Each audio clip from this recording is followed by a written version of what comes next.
इससे पहले कि हम सर्वोच्च शक्ति और दिव्य माँ को समझें, आइए उन विभिन्न शब्दों के बारे में संक्षेप में जाने जो प्रचलित है और अनैतिकता के समय से जाने जाते हैं। आदि पराशक्ति, आदि शक्ति और शक्ति पर्यायवाची है और एक ही शक्ति का प्रतिनिधित्व करते हैं जो एक से दूसरे में रूपांतरित हो गई है। यदि आप इसे अनंत काल की दृष्टि से देखें तो वे एक जैसे प्रतीत होते हैं, एक ही चीज से पैदा हुए हैं, फिर भी एक दूसरे से भिन्न दिखाई देते हैं। आदि पराशक्ति ब्रह्मांड की ब्रह्मांडीय शक्ति का प्रतिनिधित्व करती है।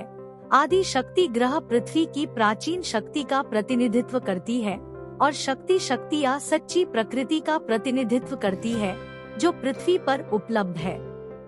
दिव्य माँ पराशक्ति ने त्रिदेवों की रचना की जिन्हें शिव, विष्णु और ब्रह्मा नाम दिया गया।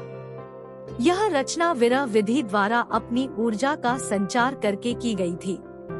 उन्होंने महाकाली, महालक्ष्मी और महासरस्वती नामक त्रिमूर्ति की भी रचना की जो देवताओं की आत्मा के रूप में प्रकृति निर्माण, संरक्षण और विनाश के निर्धारित कार्य को पूरा करने वाली थी। पराशक्ति द्वारा बनाए गए भगवान और देवी के इस रूप को भौतिक पुरुष और महिला शरीर के रूप में नहीं समझा जाना चाहिए, बल्कि वे प्रकृति के सूक्ष्म और मायावी रूप थे। वे माँ आदि पराशक्ति के अंश थे। देवी पुराण के अनुसार आदि पराशक्ति ऊर्जा का मुख्य स्रोत है जिसने ब्रह्मांड का निर्माण किया है। पृथ्वी ग्रह अपनी संपूर्ण सृष्टि में मात्र एक छोटा सा कण है। शनि से गुजरते समय नासा के कैसिनी अंतरिक्ष यान द्वारा ली गई पृथ्वी की तस्वीर को देखें। पृथ्वी बस एक छोटा सा नीला बिंदु दिखाई देती है। आधुनिक वैज्ञानिक प्रमाण भी इसी तथ्य की ओर संकेत करते हैं। सृष्टि के संपूर्ण परिवर्तन में ब्रह्मांडीय महाऊर्जा या शक्ति निराकार या निराकार से साकार या अर्जित आकार में बदल गई। शिव अर्धनारीश्वर के रूप में प्रकट हुए या उनका शरीर आधा पुरुष और आधा स्त्री के रूप में प्रकट हुआ। शिव पुराण के अनुसार भगवान ब्रह्मा ने जब देखा कि सृष्टि का विस्तार नहीं हो रहा है तो वे चिंतित हो गए और शिव को समझाया। उनकी तपस्या से भगवान शिव प्रसन्न हुए और अर्धनारीश्वर रूप में प्रकट हुए जो आधा पुरुष और आधा स्त्री था। आधे पुरुष भाग को शिव और आधे महिला भाग को शक्ति या कुछ लोग काली के रूप में भी जानते हैं। ब्रह्मा ने शिव के अर्धनारीश्वर रूप की पूजा की और उनके कार्य से प्रसन्न होकर भगवान शिव ने भगवान ब्रह्मा से वरदान मांगा।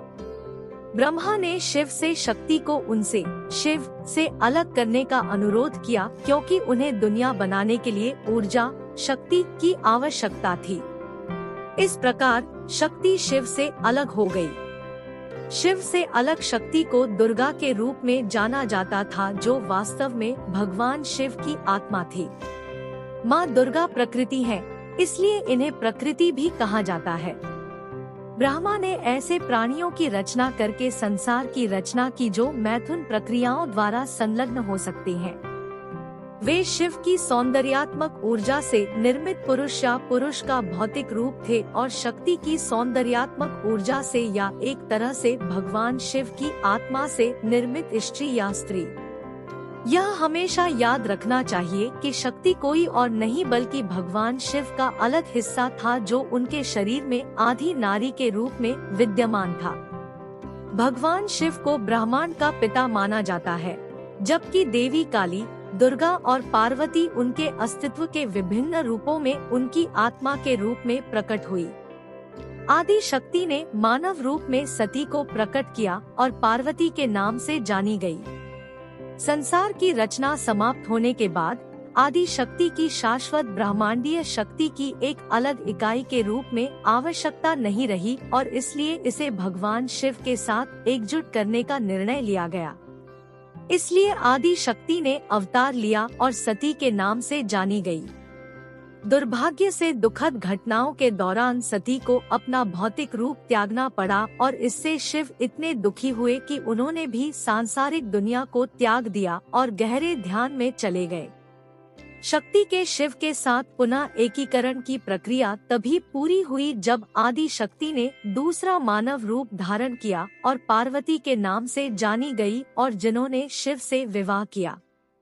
माँ दुर्गा जो आदि शक्ति की अभिव्यक्ति है, ब्रह्मांड की लौकिक व्यवस्था को बनाए रखने के लिए 9 ग्रहों को नियंत्रित करती है। नवदुर्गा के रूप में माँ दुर्गा 9 ग्रहों को ऊर्जा प्रदान करती है।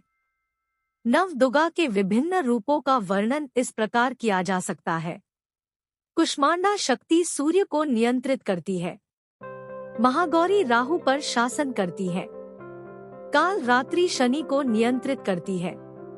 केतु पर शासन करने वाली सिद्धि धात्री, बृहस्पति को नियंत्रित करने वाली कात्यायनी, मंगल को नियंत्रित करने वाली ब्रह्मचारिणी, चंद्रमा को नियंत्रित करने वाली शैलपुत्री, स्कंद माता बौद्ध धर्म को संचालित करती है। शुक्र को नियंत्रित करने वाली चंद्र घंटा। कहा जाता है कि नवरात्र के दिनों में दिव्य माँ आदि पराशक्ति की शक्ति या ब्रह्मांडीय ऊर्जा पृथ्वी पर सबसे अधिक होती है। इस अवधि के दौरान मनुष्य बुरे प्रभावों को दूर करने के लिए, उनकी शक्तियों को प्राप्त करने के लिए उनकी पूजा कर सकते हैं। आदि पराशक्ति अपनी मूल अभिव्यक्ति में देवी दुर्गा, सती और पार्वती को समर्पित थी। हालांकि अपने पहले आंशिक विस्तार में वह महासरस्वती में विकसित हो गई, जो भगवान ब्रह्मा की शक्ति है। उन्हें विद्या, बुद्धि और रचनात्मकता की देवी के रूप में जाना जाता है। महासरस्वती की उत्पत्ति माता पार्वती के शरीर से हुई थी। दुर्गा सप्तशती के अनुसार उन्हें अंबिका देवी के नाम से भी जाना जाता है। आदि पराशक्ति के दूसरे आंशिक विस्तार में महालक्ष्मी का अवतार हुआ, जिन्हें भौतिक संपदा और संरक्षण की देवी कहा जाता है। वह भगवान विष्णु की शक्ति है। वह माता पार्वती के मन से बनी थी। दुर्गा सप्तशती के अनुसार इन्हें चंडी देवी के नाम से भी जाना जाता है। महाकाली आदि पराशक्ति का तीसरा आंशिक विस्तारक रूप है। उन्हें मोक्ष की देवी के रूप में जाना जाता है। वह भगवान शिव की शक्ति है। वह विष्णु के नेत्रों से निर्मित हुई थी और दुर्गा सप्तशती के अनुसार उन्हें योगमाया और तामसी देवी के नाम से भी जाना जाता था।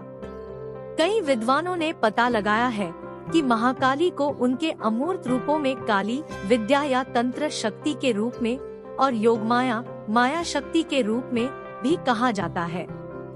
विद्या शक्ति या त्रंता शक्ति के रूप में वह ज्ञान और महाविद्या की 10 देवियों में विभाजित हो गई और भगवान विष्णु के 10 अवतारों के मूल स्रोत के रूप में उभरी।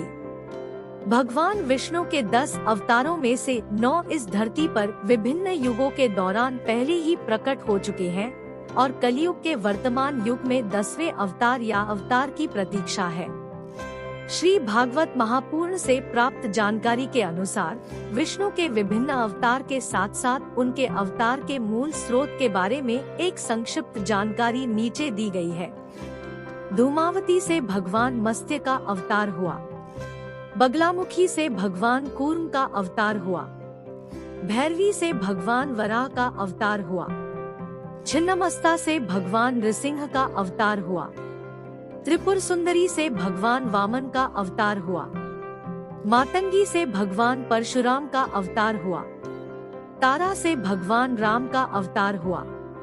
काली से भगवान कृष्ण का अवतार हुआ। कमला से भगवान बुद्ध का अवतार हुआ। भुवनेश्वरी से भगवान कल्कि अवतरित होंगे। संक्षेप में मैंने इस पृथ्वी ग्रह पर दिव्य माँ आदि पराशक्ति के अवतरण और उनकी शाश्वत शक्ति या शक्ति के विभिन्न रूपों पर विचार विमर्श समाप्त कर दिया है। मैंने प्रामाणिक सामग्री प्रस्तुत करने में अधिकतम सावधानी बरती है, फिर भी अज्ञानतावश लिंक छूट जाने या कुछ विकृतियां होने की संभावना है। आपका विवेकपूर्ण मूल्यांकन अत्यधिक अपेक्षित है। आइए हम नवरात्र के पवित्र काल में श्री दुर्गा सप्तशती के महाकाव्य मंत्रों का जाप करें। देवी दुर्गा सभी पर कृपा करें। ए आत्मतत्वं शोध्यामि नमः स्वाहा। त्रिविद्यातत्वं शोध्यामि नमः स्वाहा। क्ली शिवतत्वं शोध्यामि नमः स्वाहा।